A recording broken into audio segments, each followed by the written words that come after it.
Good morning students और today's lecture about the importance of the microeconomics मतलब हमारी व्यष्टि अर्थशास्त्र का क्या महत्व है।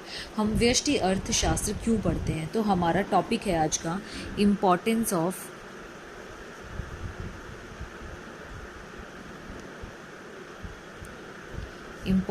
Of micro economics.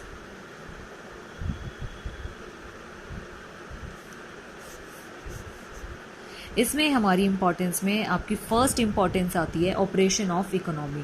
ऑपरेशंस का मतलब क्या होता है, जो भी हम काम करते हैं अपनी फर्म के अंदर जो भी काम करते हैं जैसे एक उपभोक्ता हो गया हमारी इकोनॉमी के अंदर, हमारी फर्म के ऑपरेशंस आएंगे। इकोनॉमी के अंदर कौन ऑपरेशन परफॉर्म करेगा, कौन काम करेगा इकोनॉमी के अंदर? हमारा एक तो कंज्यूमर वर्क करेगा, क्योंकि वो हमारे प्रोडक्ट्स को खरीद रहा है, और दूसरा हमारी फर्म क्यों? क्योंकि वो जो है वो हमारे प्रोडक्ट्स को बना रही हैं। तीसरी चीज़ कंज्यूमर की सेटिस्फेक्शन, कि वो जो है वो कुशलतापूर्वक काम करने के बाद कंज्यूमर जो है, जो फर्म ने काम किया अच्छे से काम करने के बाद जो कंज्यूमर उसे खरीद रहा है, क्या वो उसे सेटिस्फाई है या नहीं है। ये तीन चीज़ें जो है वो सबसे ज़्यादा से ज़्यादा एग्जिस्ट करती है हमारी इकोनॉमी में। इनके बिना हमारी इकोनॉमी पॉसिबल ही नहीं है। ये था हमारा फर्स्ट इम्पॉर्टेंस की अर्थव्यवस्था की कार्य प्रणाली क्या होती है। ताकि कार्य प्रणाली, इसमें हम तीन चीज़ें डिस्कस करेंगे। क्या क्या डिस्कस करेंगे फिर से बता देती हूँ, कि हमारे एक तो कंज्यूमर को, दूसरी चीज़ हमारे फर्म को, और क्या कर सकते हैं हम, तीसरी चीज़ हमारे प्रोडक्शन को, कि वो कैसा प्रोड्यूस कर रही है, कैसा प्रोड्यूस नहीं कर रही है। हमारी फर्म कितना प्रोडक्शन कर रही है। तीसरी चीज़ हमारा कंज्यूमर उससे सेटिस्फाई हो रहा है या नहीं हो रहा है। ये हमारे ऑपरेशंस होते हैं इकोनॉमी। सेकंड आती है हमारी इम्पोर्टेंस प्रिडिक्शन का मतलब क्या होता है, भविष्यवाणी, जिसको हम हिंदी में बोलते हैं। भविष्यवाणी आपको पता होगा क्या होती है।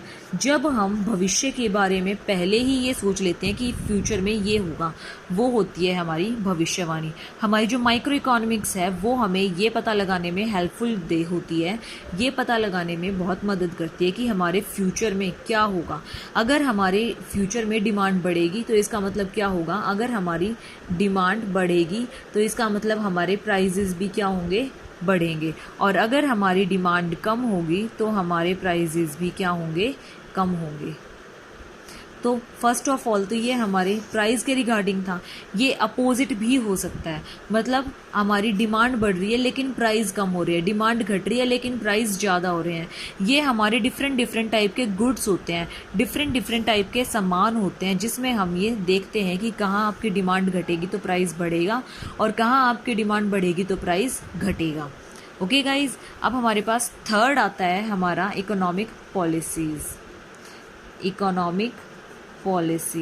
थर्ड पॉइंट है, इसको हिंदी में हम बोलते हैं आर्थिक नीतियाँ।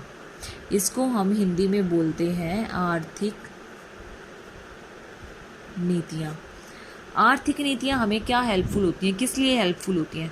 आर्थिक पॉलिसीज़ जो है वो हमें ये बताने में हेल्पफुल होती है कि जो गवर्नमेंट ने हमारे लिए पॉलिसीज़ बनाई हैं वो हमारे लिए अफेक्टेड कितना करेंगी, हमारी फर्म को कितना अफेक्ट करेंगी, अच्छे तरह अफेक्ट करेंगी, बुरे वे में अफेक्ट करेंगी, कैसे अफेक्ट करेंगी।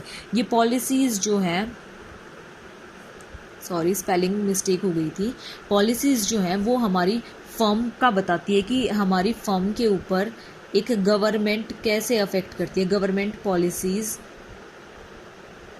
कैसे अफेक्ट करती हैं, अच्छा करती हैं, गुड इफेक्ट करती हैं, बैड इफेक्ट करती हैं। ये दोनों चीज़ें हमारी इकोनॉमिक पॉलिसीज़ के थ्रू हम पता लगाते हैं। उसके बाद हमारे पास नेक्स्ट आती है हमारी आर्थिक कल्याण, इकोनॉमिक वेलफेयर। फोर्थ पॉइंट है हमारा आर्थिक कल्याण, इकोनॉमिक वेलफेयर, आर्थिक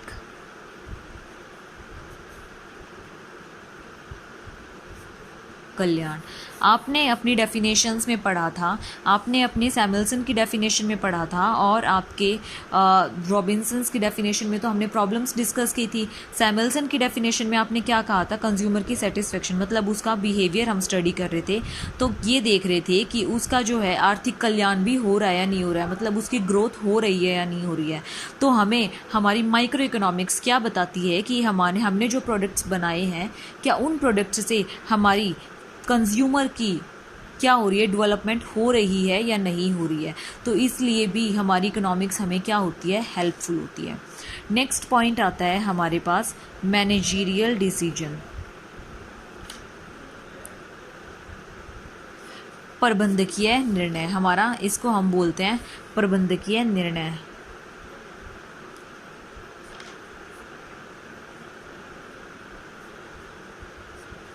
प्रबंधकीय निर्णय, इसमें हमारी माइक्रो इकोनॉमिक्स हमें कहाँ हेल्प करती है, ये हेल्प करती है कि हमें अपनी मैनेजमेंट के थ्रू क्या डिसीजन लेना चाहिए, कॉस्ट के रिगार्डिंग क्या डिसीजन लेना चाहिए, प्राइस के रिगार्डिंग क्या डिसीजन लेना चाहिए।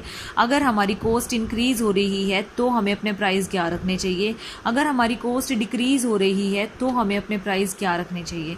सपोज़ करो कि अगर हमारी कॉस्ट बहुत ज़्यादा इंक्रीज़ हो जाती है और हमारी मार्केट में हमारे प्रोडक्ट्स को ज़्यादा मार्जिन पे कोई ख़रीदेगा नहीं, मतलब अगर हमारी, सपोज़ करो एक एग्जांपल बताती हूँ, आपने एक कोई भी सामान बनाया, कोई भी एक यूनिट बनाई, उस यूनिट की कॉस्ट है जो, वो कॉस्ट आई है आपकी 10 रुपये, और वो मार्केट में ज़्यादा से ज़्यादा 12 रुपये में बिक सकती है। तो आप अपना मार्जिन क्या रखोगे, प्रॉफिट क्या रखोगे, 1 रुपया ही रखोगे। क्यों रखोगे, क्योंकि अगर प्रोड्यूसर 1 रुपये का मार्जिन रखेगा तो ही हमारा आगे रिटेलर या फिर होलसेलर क्या रखेगा, अपना 1 रुपये का मार्जिन रखेगा, नहीं तो वो मार्केट में क्या होगा, बिकेगा ही नहीं, तो हमारे 12 रुपये की कॉस्ट बनकर तैयार होगी। इसलिए कुछ मैनेजरियल, ये तो था हमारी कॉस्ट के रिगार्डिंग, हमारे प्रॉफिट्स के रिगार्डिंग, हमारी मैनेजरियल डिसीजंस, हमारे मैनेजमेंट के रिगार्डिंग भी डिसीजंस हम लेते हैं, किसके थ्रू, अपनी माइक्रो इकोनॉमिक्स के थ्रू। ये थी हमारी क्या, मैनेजरियल डिसीजन में वो कैसे हेल्पफुल करती है। अगला है हमारे पास इंटरनेशनल ट्रेड। इंटरनेशनल ट्रेड में कैसी हमारी माइक्रो इकोनॉमिक्स हेल्प करती है। इंटरनेशनल ट्रेड क्या होता है, इंटरनेशनल ट्रेड का मतलब होता है कि जब हमारा एक सामान दूसरा, एक देश से हमारा सामान दूसरे देश में आता और जाता है, आयात और निर्यात होता है, तो वो होती है हमारी इंटरनेशनल ट्रेड। जो हमारी इंटरनेशनल ट्रेड है वो भी हमारी माइक्रो इकोनॉमिक्स से ही हेल्पफुल हो पाती है। क्यों हो पाती है, क्योंकि इसके द्वारा हम ये समझ सकते हैं कि हमारी जो हम सामान खरीदेंगे या बेचेंगे, उसके बदले हमें उन्हीं की करेंसी में लेन देन करना पड़ेगा। अगर हमें उनकी करेंसी में लेन देन करना पड़ेगा तो क्या करना पड़ेगा, हमें पहले अपने पैसे चेंज कराने पड़ेंगे। तो पहले तो हमें ये देखना पड़ता है कि वो फॉरेन एक्सचेंज रेट क्या है। दूसरी चीज़ हमें ये देखना पड़ता है कि हमारा जो शेष, जो संतुलन है, क्या वो बैलेंस है या नहीं है, वो जो ट्रेड है वो बैलेंस में हो रही है या नहीं हो रही है। कहीं ऐसा तो नहीं है एक से हम बहुत ज़्यादा सामान ले रहे हैं और उसे कुछ दे ही ना रहे हो, तो ये चीज़ नहीं होनी चाहिए। इंटरनेशनल ट्रेड क्या होनी चाहिए, बैलेंस में होनी चाहिए। ये थी हमारी आज की इम्पोर्टेंस। उसके बाद हमारे पास नेक्स्ट टॉपिक आता है नेचर ऑफ इकोनॉमिक्स। नेचर्स क्या होंगी इकोनॉमिक्स की, इकोनॉमिक्स की नेचर,